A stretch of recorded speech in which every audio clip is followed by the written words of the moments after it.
Everyone, it's the 19th of December, getting close to Christmas, and morning in Europe and evening here in Hobart, and it's overcast and a bit dull, but I'll still show you the film gate line here in Kingston Beach in a minute. I forgot yesterday.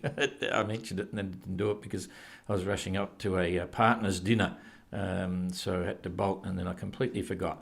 Anyway, there's a few fun things happening. The leaderboard is showing that Simon is sailing again, not in the right direction, but he's sailing, and he might have actually tacked over when the new position comes on in a minute. But he's managed 69 nautical miles in the last 24 hours, and Kirsten's only managed 114 miles in the last 24 hours, so she's slowing down a bit. Getting closer to the centre of that high. Abelish is 166 nautical miles, so he's top of the leaderboard for total 24-hour distance in the fleet. And Captain Goog, 138, just steaming along. Jeremy's 115 miles, and Ian Herbert Jones, 123. And Elliot's doing 32 because I reckon he's stopped now working on the rig desperately while the wind has backed off. He's got a little window there. So I'll get rid of that. And the other good news, looking at the big picture here, you've got the only system we've got right now is way south. It's under 50 degrees south. Here it is here, which is what we've been seeing. They're all down, and it's not having a big impact on the fleet at the top, touch wood. So that's pretty cool. And even on the other side over here, there's still nothing, not a lot up in the 40s anyway. It's all down south here. It's starting to blow about around Cape Horn. There's a group of class 40s down in that region at the moment, so they've got some big winds racing around the world. I think there's 5 of them still going and stopping off in Ushuaia. So a few things going on. Anyway, let's look at the back end of the fleet. Guy's tweet is that he's sort of pretty much done, and with the boat they're launching today, which is Monday in Cape Town time. Sometime today she'll go back in the water, but it looks like the wind's not going to be favourable till Thursday. So Guy's saying weather window might start on Thursday and then he might take off again and see if he can get to Hobart in a hurry. A big ask, I've got to say, because there's only going to be a number of weeks left and he's got a long way to go before it shuts down at the 31st of January, but he's up for it, so we'll hope he gets some really cool weather or good weather. So coming back here, we've got Elliot now. We've just dropped in the new position in the last 30 seconds. So yeah, still doing 0.3 of a knot. So the last 4 hours he hasn't moved anywhere at all. He's obviously working on the rig. He's come across pointing into the breeze. There's going to be some very unstable situations here with the weather, and you can see he's right on this line here of heaps of wind. So Ian Herbert Jones at the moment, he'd be getting 35s, gusting 40s, big sea, making 6.3 knots, and heading in the right direction at last. He probably figures he's getting close to the zone, so better pull around, and he's heading due east on this strong northwesterly. And as I say, the sad news for Elliot is that whilst he's got lack of wind, I think the waves are still going to be quite solid. Yeah, that's still 4.5 meters, say, fours, somewhere 4, maybe reaching 5.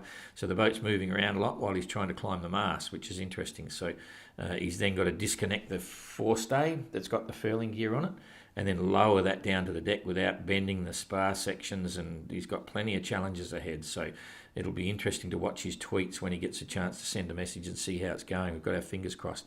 Just on that with Elliot too, yesterday Seb in the Daily Report made a bit of a misunderstood a couple of things and suggested Elliot was going to Hobart to go into Chichester class.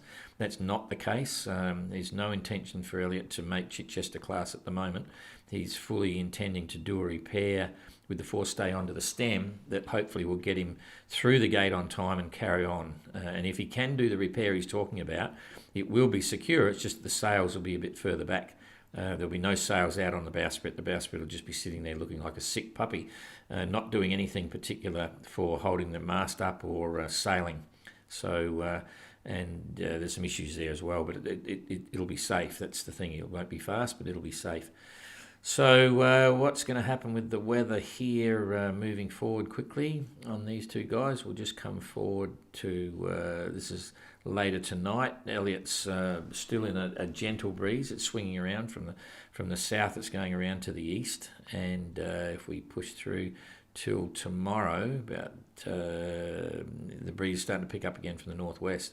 And so he's only really got 24 hours or so to try and get all this stuff done up the mast, because once he's done the work on fixing it into the section, he's got to then hoist it up the mast, connect it to the masthead, then come back down and connect the tack of it to the stem of the boat. That's the pointy bit of the bow. That's where he wants to put it. So he's under a bit of pressure because that wind will start to fill in a bit from the northwest. This is 2 days ahead, and you can see it's going to blow hard again. So at that stage, he's going to want to be going to the east, not heading down.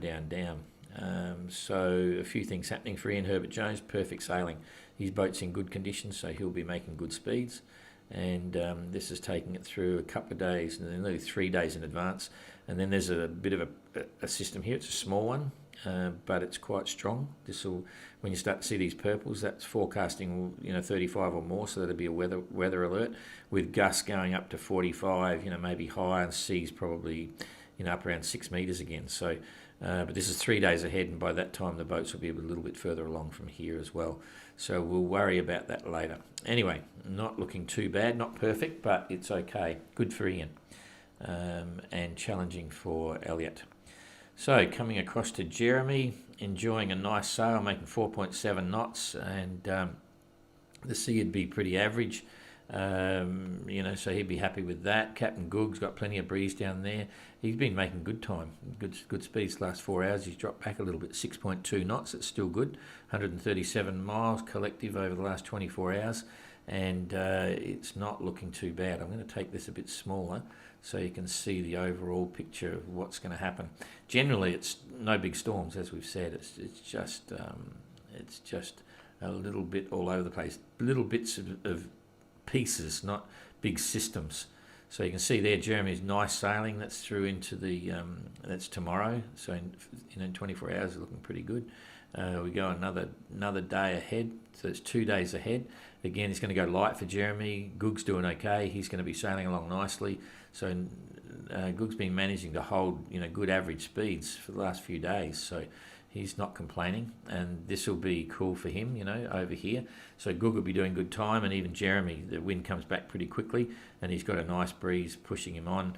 If Elliot is sailing at that stage, he'll be up here, so he's still above the heavier winds down below, so that could be good as well. So that's 3 days up ahead, not a lot to upset or frustrate any of those guys. Now here's the fun picture. Let's see what's going on. Oops, Simon hasn't tacked yet.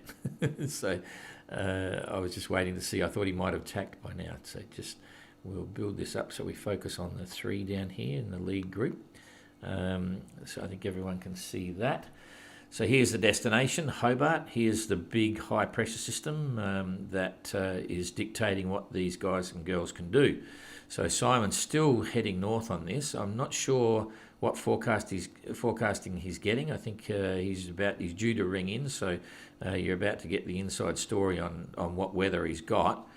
He'll certainly know that there's something up, below him, not up, but something below him. There's a high pressure system there, because that's the only way you can get these easterly winds, and very frustrating. So you've got to imagine now he's going up on this course, which is a sort of a northeasterly, not quite a northeasterly, and if he tacked over now, he would probably be doing southeast.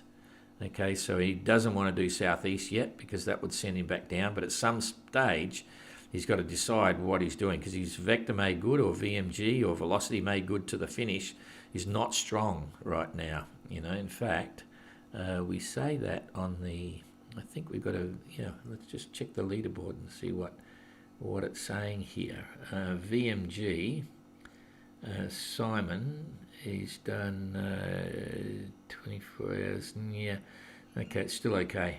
That's not telling us much at all, so we'll forget about that. Forget I even mentioned it. We'll get rid of it.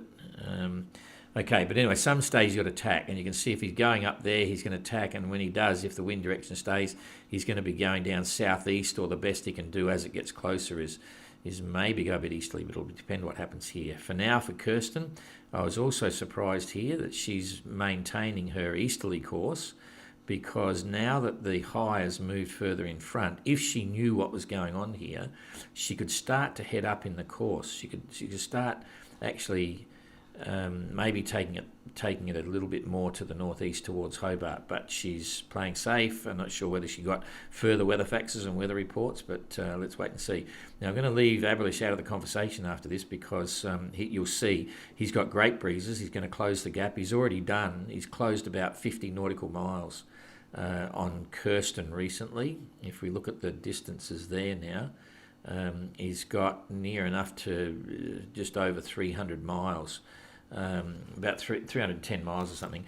Previously, it was 360 away, from her. I mean, that's not quite going to Hobart, but that's beside the point.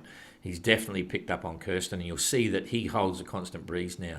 The ones that are really going to interplay with this are going to be Simon and Kirsten. So we'll say well done, Abelish, and leave you there. His boat speed's up high as well, which is kind of nice. He's on the hunt, and I think Kirsten and Abelish are talking to each other. So they probably know each other's relative positions. I'm not sure. I'm assuming this. And, Abelish might be on the hunt. Who knows? So let's just watch the centre of this high and talk about what's going to happen as it moves forward.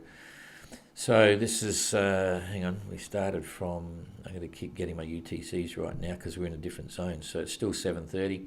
Okay, so the same thing. So it's moving very quickly to the east. Okay, so you can see there, in the next 12 hours, it's moved quite a few hundred miles to the east and down a little bit. So what that means for Kirsten is her breeze is pretty much going to hold at a north-northwest or northerly, right? And that allows her, if she can see what's going on, and I think she does, allows her to now start making a move to come towards Hobart. She would actually see the barometer starting to drop now as this high is moving away. It's moving away faster than she can keep up with it. So if she's thinking right and doing this sort of matrix in her head, she could start to think, right, now's the time to make a move. Not hold to windward, but come up close reaching and start heading up, because you'll see that's the next decision. Now for Simon, it's still really challenging because the breeze is still holding easterly. It hasn't changed. So I'm not sure what he's going to do. But it doesn't really matter. He's either going to go up northeast, or he's going to turn around and he's going to come down southeast.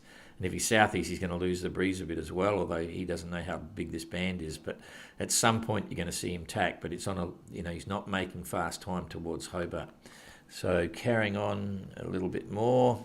This will take it through till tomorrow. You see it's moving really quickly, and the centre's starting to open up a lot. And now if you look at Kirsten, again, she's got this northerly, so she could be coming up, still heading up here, and that's on the 20th. So that's only that's only 1 day away. So let's just see. So if she did like 120 miles, let's see where 120, that's 190. You can see, whoops, I can't drag it. Okay, that's about where she could be. Still taking it reasonably. That's 140. So she got plenty of wind anyway. Now it's not a case of the wind dying. It's a case of all about wind direction. And Simon, in a day's time, if he tacked, he might be around about here somewhere. And when you do that, you then measure the distances, and it gets very interesting. It puts her about, let's just say Simon was here. Oh, come on. Okay, I'm making some assumptions here. Let's say Simon was there. There's Hobart, about 350 miles still. Okay, and then if Kirsten was about, say, here, that's about 520. So 350, 450. So it's less than 200 miles or difference to Hobart, and that's only a day and a bit. Even a slow day, it's 2 slow days, so she's within 2 days of him now already, and that's kind of interesting to think about as well when you factor in the 35 hours time compensation. Anyway, one more jig at this. We'll keep going it through because it gets very confusing, and this is where it's very hard to predict and nearly impossible. If we're going through into the next day now, so that's late on the 20th, and you can see all of a sudden now Simon's got a wild card. When he's coming down here, he's got this big light zone, and it's still coming to the north, which will allow him to start to go to the east. So he's definitely, if he tacks, he'll be going southeast, but he'll be able to hook around and then start going east. So that's good for him. For Kirsten, you can see what's happening. She'll be up here somewhere. It's going to the northwest. So when she's there, she'll be able to head straight for Hobart. So that's kind of cool as well. So all of a sudden, Simon comes down here, and then he's heading east. Kirsten's coming up here, and then all of a sudden she can possibly head, sort of northeast a bit and getting an advantage on course. That's assuming all this holds true for the forecast, and then it starts to get super confusing because now you've got this direct, pretty much a northerly coming down from Hobart. Kirsten will be here. She'll either run out of wind or she'll have direct headwinds. Simon could be sitting in this hole going nowhere. It gets right now, it's impossible. I'm saying Simon will probably be, 20, late 22 at the earliest and possibly sometime into 23. And Kirsten will be sometime into 24. Sometime into 25. So Christmas Day.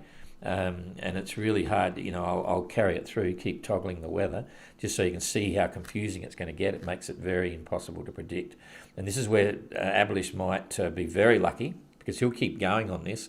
He'll be down here somewhere while Kirsten and Simon are in this confusing bit, and he's just going to sail straight up. So when he's at the moment, sort of a bit over 320 miles behind Kirsten, he's going to probably close to within 200 miles as well.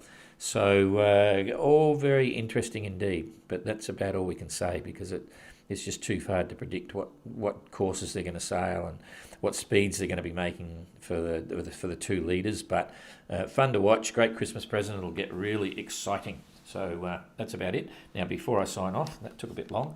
I'm going to take over and try and explain the line. It's a bit of a dull day here. We're still online, connected, yes. So right over here, this is the Derwent here, and Hobart is down around that headland. And then, so that's the little low headland. That one there, the first dark one, that's the northern end of the line. And this one here is the southern end of the line. So you put a line between those two, and that's the film gate going into Blackman's Bay Beach. The beach that we're looking at now, right here, is that one there this is Blackman's Bay Beach. The Kingston Beach is the one in between. That's the film gate just there. So that's where it happens, and that's where the Sydney Hobart boats will come roaring down here and into Hobart. Anyway, that's about it. So not as good a view as yesterday, but very specky. Yesterday was beautiful sun. And